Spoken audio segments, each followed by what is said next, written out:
যাওয়ার তো দায় আছে আসলে, কারণ দেশ এবং রাজ্য যে সংকটের মধ্যে, সাধারণ মানুষ যে সংকটের মধ্যে দিয়ে যাচ্ছেন, সেই অবস্থায় শুধু নিজের পেশা নিয়েই ব্যস্ত থাকবো, অথচ মানুষের দরকারে, মানুষের কাজে, মানুষের পাশে থাকবো না, দলের দায়িত্ব পালন করব না, এমন মানসিকতা আমার নয়।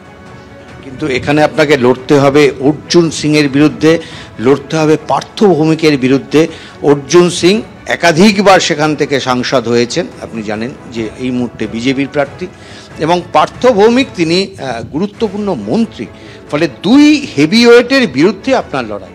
আমি শুনেছি উনি বলেওছেন যে মানুষ দেখে ভোট হয়, দল দেখে ভোট হয় না। অর্জুন সিং নাকি বলেছেন, সাংবাদিকদের কাছে শুনলাম ব্যারাকপুরে। তা সত্যি যদি মানুষ দেখে ভোট হয়, তাহলে তো আমি বলবো আমার আশা আছে, দলের আশা আছে, অন্তত বামপন্থী ধর্মনিরপেক্ষ যে শক্তি আমরা জোট করে কংগ্রেসের সঙ্গে যে লড়াই করছি, তাদের আশা আছে। দীর্ঘদিন ধরে এটাই কিন্তু প্রচলিত যে ব্যারাকপুর এবং আসানসোল এই দুটো বাহুবলী দেশ। আমি বলছি, বহুদিন আগে একটা উর্দু শের শুনেছিলাম, সেটা এখন মনে পড়ছে। বিক গয়ে এক এক ঝুট, বিক গয়ে এক এক ঝুট, दोपहर तक बाजार में बैठे रहा मैं अपना सच्चाई लिए शाम तक।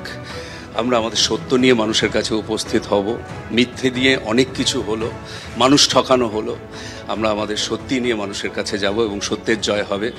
কিছুদিন মানুষকে ভুল বোঝানো যায়, চিরদিন নয়।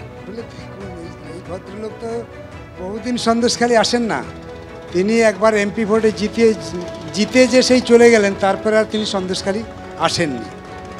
ফলে সন্দেশখালীতে কি হচ্ছে কি হচ্ছে না তার কিচ্ছু এসে যায় না তার কাছে, এটা ওর সাবজেক্টের মধ্যেই ছিল না। এখন যেহেতু আবার নতুন করে ওর পার্টি ওকে প্রার্থী করেছে, শুধু আবার নতুন করে কিছু কথা বলতে হবে, সেই জন্য এই কথাগুলো বলছে।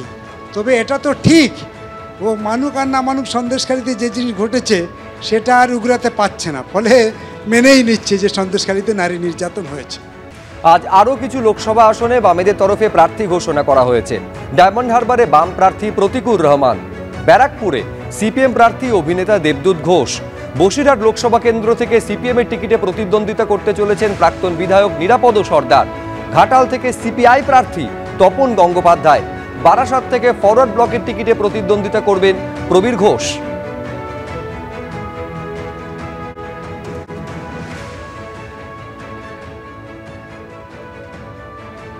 ব্যারাকপুর 15 নম্বর লোকসভা কেন্দ্র, সিপিআইএম দেবদূত ঘোষ। 17 নম্বর লোকসভা কেন্দ্র, বারাসাত, এআইএফবি প্রবীর ঘোষ। 18 নম্বর বসিরহাট, সিপিআইএম নিরাপদ সর্দার। 21 নম্বর ডায়মন্ড হারবার, প্রতিকুর রহমান।